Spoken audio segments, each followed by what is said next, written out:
So today I just want to do a quick video talking about a pocket sharpener that broke on me. This is a Smith's brand pocket sharpener, and I'm very familiar with Smith's. No relation, by the way. If you don't know, my name is Jeff Smith. But anyway, I've had this for probably over a year at least, and I really rarely used it. Now, I've used a bunch of different Smith's products, and most of them are just okay. These are, you know, very simple sharpening systems for just the average person that doesn't really know much about sharpening but wants to get a quick edge on something. This one was like a triple system where you have the carbide side here, which is extremely aggressive. This literally shaves metal off. You can see the metal shavings. I don't recommend ever using this unless you are like in an emergency. It's very brutal for your knife, but if you have a completely dull edge, like you could take a butter knife and sharpen it fairly quickly with the carbide cutters, but they cut way too aggressive. So I definitely would stay away from that. In this particular case, this also has a fine section. More times than not, this will normally have little like ceramic rods, okay, which is totally fine. That's good for touching up your blades.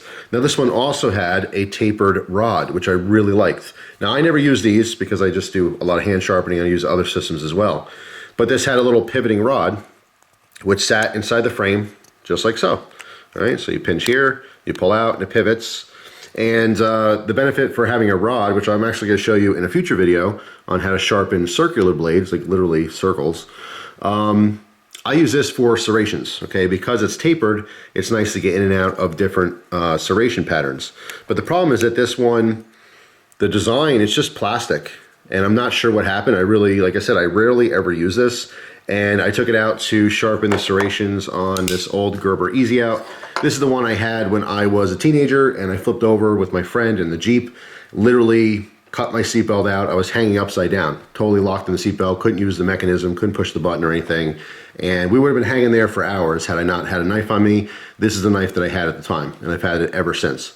So it has a special meaning to me. Because normally I don't like a combo edge. I don't mind serrations on like full serration patterns, and more specifically like some cold steel knives. Generally that's, if I'm going serration, I'm going with, you know, a bigger cold steel knife, fully serrated, like a Voyager or a Vaquero or something like that. But these tapered rods, not that this is gonna be a video on how to sharpen serrations, but it's really nice with the taper tip there. Let me zoom in so my camera doesn't wig out on me. You can use that taper tip here to get certain, you know, sizes that you're going to need to sharpen those individual teeth. All right, the smaller ones you can use the tip, and the larger ones obviously you can use down here on the base.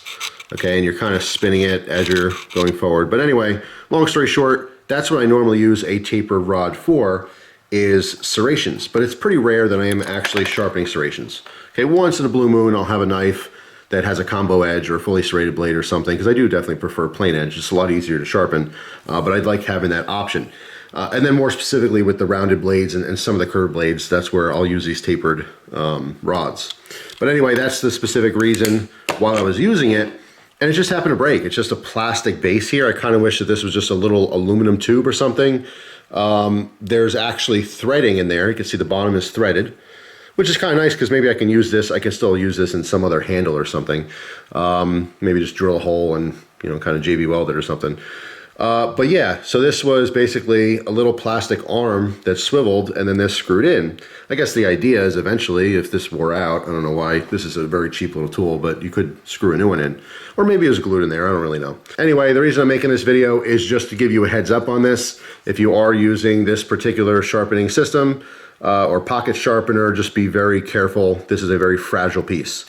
All right, I don't think that the brand is bad. They do make plenty of products that I've used in the past. They had a simple hand one that had a hand guard and just had the V. I think it was the you know, ceramic rods. I've used that for years when I was younger, like a teenager.